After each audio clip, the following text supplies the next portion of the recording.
The family of Dashwood had long been settled in Sussex. Their estate was large, and their residence was at Norland Park, in the centre of their property, where for many generations they had lived in so respectable a manner as to engage the general good opinion of their surrounding acquaintance. The late owner of this estate was a single man, who lived to a very advanced age, and who for many years of his life had a constant companion and housekeeper in his sister.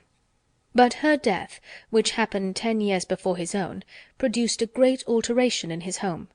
For to supply her loss, he invited and received into his house the family of his nephew, Mr. Henry Dashwood, the legal inheritor of the Norland estate, and the person to whom he intended to bequeath it.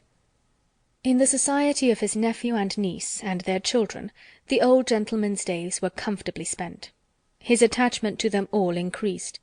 The constant attention of Mr. and Mrs. Henry Dashwood to his wishes, which proceeded not merely from interest but from goodness of heart, gave him every degree of solid comfort which his age could receive, and the cheerfulness of the children added a relish to his existence.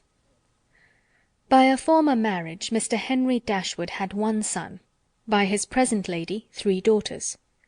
The son, a steady, respectable young man, was amply provided for by the fortune of his mother, which had been large, and half of which devolved on him on his coming of age. By his own marriage likewise, which happened soon afterwards, he added to his wealth. To him, therefore, the succession to the Norland estate was not so really important as to his sisters, for their fortune, independent of what might arise to them from their father's inheriting that property, could be but small. Their mother had nothing, and their father only £7,000 in his own disposal, for the remaining moiety of his first wife's fortune was also secured to her child, and he had only a life interest in it. The old gentleman died, his will was read, and, like almost every other will, gave as much disappointment as pleasure. He was neither so unjust nor so ungrateful as to leave his estate from his nephew, but he left it to him on such terms as destroyed half the value of the bequest. Mr. Dashwood had wished for it more for the sake of his wife and daughters than for himself or his son, but to his son and his son's son, a child of 4 years old, it was secured, in such a way as to leave himself no power of providing for those who were most dear to him, and who most needed a provision by any charge on the estate, or by any sale of its valuable woods.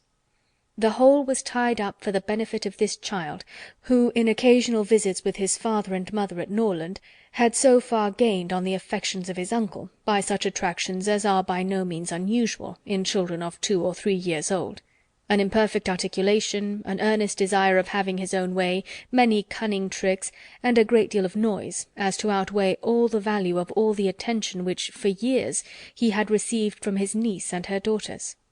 He meant not to be unkind, however, and as a mark of his affection for the 3 girls, he left them £1,000 apiece. Mr. Dashwood's disappointment was at first severe, but his temper was cheerful and sanguine, and he might reasonably hope to live many years, and by living economically lay by a considerable sum from the produce of an estate already large, and capable of almost immediate improvement. But the fortune, which had been so tardy in coming, was his only 1 12-month. He survived his uncle no longer, and £10,000, including the late legacies, was all that remained for his widow and daughters.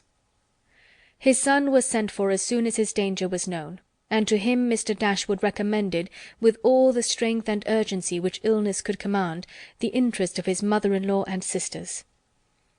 Mr. John Dashwood had not the strong feelings of the rest of the family, but he was affected by a recommendation of such a nature at such a time, and he promised to do everything in his power to make them comfortable.